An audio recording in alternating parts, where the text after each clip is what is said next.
سفیر ہے یہ، بدر منیر ہے یہ، روشن دماغ ہے یہ، روشن ضمیر ہے یہ۔ یہ کامران صاحب جو پٹنہ کے، وہ کہہ رہے تھے کہ میں ایک مرتبہ اپنی اسکول کی بس میں جا رہا تھا تو ایک نوجوان سے میری ملاقات ہو گئی۔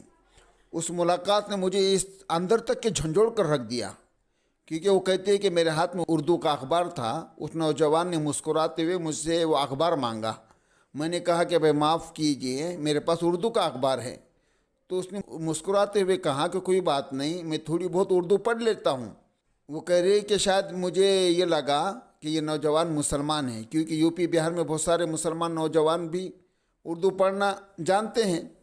اس سے پہلے کہ مجید میں اس سے کچھ دریافت کرتا، اس نے خود ہی کہنا شروع کیا۔ ذرا غور سے سنیں۔ وہ کہہ رہا ہے کہ میری گرل فرینڈ ہے مسلمان، اس نے مجھے اردو پڑھنا لکھنا سکھایا۔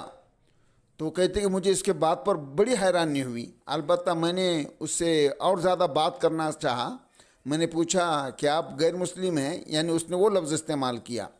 میرے اس سوال پر وہ تھوڑی دیر مسکرا اور کہنے لگا کہ نہیں، میں ناستک ہوں، یعنی میں کوئی بھگوان کو اور کوئی اللہ کو نہیں مانتا۔ بہرحال اب میں مسلمان ہونا چاہتا ہوں۔ تو میں نے اس کو پوچھا کہ آپ اپنی مرضی سے مسلمان ہونا چاہتے ہیں یا آپ کی جو مسلمان گرل فرینڈ ہے اس نے کہا کہ نہیں، اس نے مجھے کبھی نہیں بتایا کہ تم اسلام لاؤ۔ ہاں، اور وہ بھی اسلام کے بارے میں اتنا نہیں جانتی، بہت کم، تھوڑا بہت۔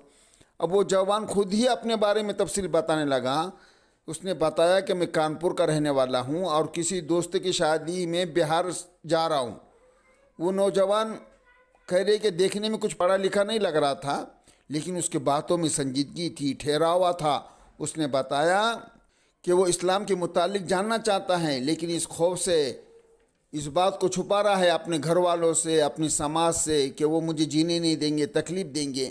لیکن اس نے بہت اہم بات بتائی، جس بات کی طرف مجھ جانا ہے۔ اس نے بتایا کہ آج جو ہیں ماحول بہت خراب ہوتا جا رہا ہے، اور جو تنظیمیں ہیں ان کی جو اثر و رسوخ بڑھتا جا رہا ہے۔ خاص کر اس نے 2-3 جو ہے تنظیموں کے نام لیا ہے۔ تو اس نوجوان نے بتایا کہ یہ تنظیمیں پوری کوشش کر رہی ہیں کہ مسلمان عورتوں اور لڑکیوں کو ان کے دین سے ہٹانا، ان کو دین سے بدزن کرنا۔ اس کے لیے ان تنظیموں نے بہت ہی منصوبہ بند بنایا ہے، یعنی شادی شدہ عورتوں کو طلاق، گھریلو مضامین، یعنی اسلام کے بارے میں ان کے دل میں نفرت اور آزادی کے نام پر ان کو ولگانے کی پوری کوشش کی جا رہی ہے۔ یہاں تک کہ مسلمان عورتوں سے پیسے دے کر، نقاب پہنا کر اسلام مخالفت بیانات ان سے ریکارڈ کرا کے دیے جا رہے ہیں اور انہیں سوشل میڈیا پر وائرل کیا جا رہا ہے۔ مسلم لڑکیوں کو ورگلانے کے لیے بہت ہی خطرناک منصوبے کے تحت کام ہو رہا۔ تو میرے بھائیوں، اپنی بیٹیوں کی، اپنے بہنوں کی حفاظت کرو، اس لیے کہ باضابطہ نوجوان لڑکوں کو ٹریننگ دی جا رہی، انہیں خاص طور سے اردو زبان سکھائی جاتی۔ لڑکیوں کے اندر جلد متاثر ہونے کی عادت ہوتی ہے، لہذا جب وہ کسی غیر مسلم لڑکوں کی زبان سے اردو زبان کے الفاظ یا اشعار سنتی ہیں تو فطری طور پر متاثر ہو جاتی، اور یہی سے اس کی بربادی شروع ہوتی ہے۔ بہرحال اس نوجوان نے بتایا کہ یہ تنظیمیں کی جانب سے اگر کوئی مسلمان لڑکی کسی غیر کے ساتھ میں چلی جائے تو اس کو 2 لاکھ روپے کی پیشکش کی جاتی ہے، اور ساتھ ہی یہ شرط بھی لگائی جاتی ہے کہ 6 مہینے سال بھر کے اندر اس لڑکی کو اس حالت میں کر دو وہ یا تو خودکشی کر لے یا سماج میں منہ دکھانے کے لائق نہ رہیں۔ اور ایسے واقعات ہم دیکھ رہے ہیں۔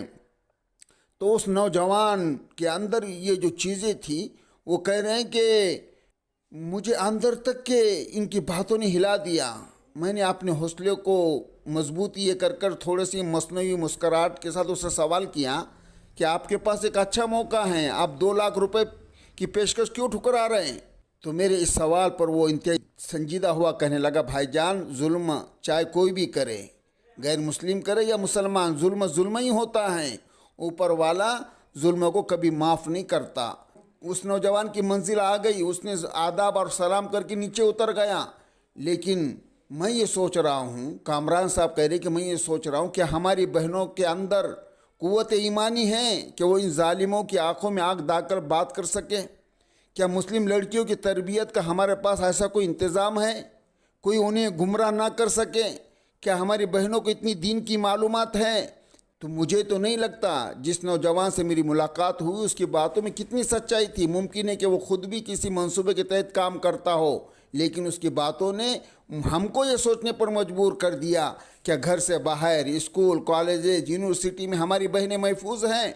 میری بیٹیوں، میری بہنوں، پڑھو کالج میں، جس کو اکبر الہ آبادی نے، کیونکہ ہمارے مفتی شاکر صاحب جو مولانا یونس صاحب رحمۃ اللہ علیہ کے نواسے ہیں، کونڈوا کے اندر میں ان کے ساتھ ایک مرتبہ گیا تھا اور اسٹوڈنٹ کے اندر ان کا بیان ہوا تو ہر جگہ پہ میں نے دیکھا کہ جہاں پر بھی کالج کی لڑکیوں کے اندر ان کی بات ہوتی ہے، یہ اشعار وہ ضرور کہتے ہیں کہ شوق سے کالج میں پڑھو، پارک میں جھولو، جائز ہے غباروں میں اڑو، چرخ کو چھو لو، ایک بات مگر بندیں اکبر کی رہے یاد، اللہ کو اور اپنی حقیقت کو نہ بھولو.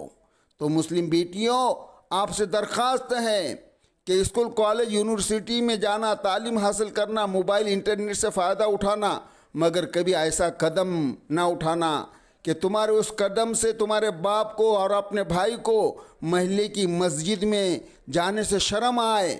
تم ہوا کی بیٹی ہو، اسکول، کالج اور یونیورسٹی جاتے ہوئے آدھے راستے میں برقع اتار کر آوارہ عشق کے چکر میں اپنا حال برا مت کرنا. پاؤں آپ کے پھسلتے ہیں، منہ کے بل باپ گرتا ہے. ماں باپ بھائیوں نے تم کو پالنے کے لیے، آپ کو اعلیٰ تعلیم دلانے کے لیے کوئی کمی نہیں کی، لہٰذا آپ اپنی عزت و ناموس کی حفاظت کرنا. یہ میری بیٹیوں کو اپنے باپ کی طرف سے اور میرے بہنوں کو اپنے بھائی کی طرف سے یہ پیغام ہے.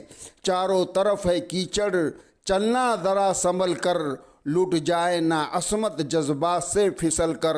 اللہ تعالیٰ سے دعا ہے کہ مسلم بچیوں کو سمجھ عطا فرمائے اور ان کی عزت و ناموس کی حفاظت فرمائے.